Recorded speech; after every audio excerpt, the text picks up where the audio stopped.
Mobil ini dibikin di Jakarta, di Cikarang, Jakarta.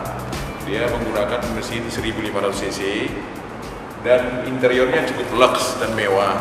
Dia sudah menggunakan leather seat dan tilt steering, ada double airbag, dan di dalamnya juga sudah menggunakan AC double blower dan menggunakan jam digital.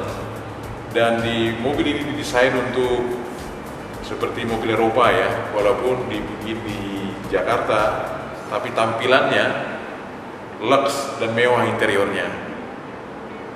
Mobil ini mesinnya Chevrolet, diproduksi oleh General Motor. Baris kedua, dia sudah menggunakan captain seat. Dia kursi bisa dimaju mundurkan, bisa reclining dan bisa maju mundur. Demikian juga duduk di belakang, kita duduk lebih nyaman, aman dan lebih enak untuk duduk di belakang dengan bagasi yang luas. Mobil ini platnya lebih tebal dibanding mobil Jepang, 0,8 mili.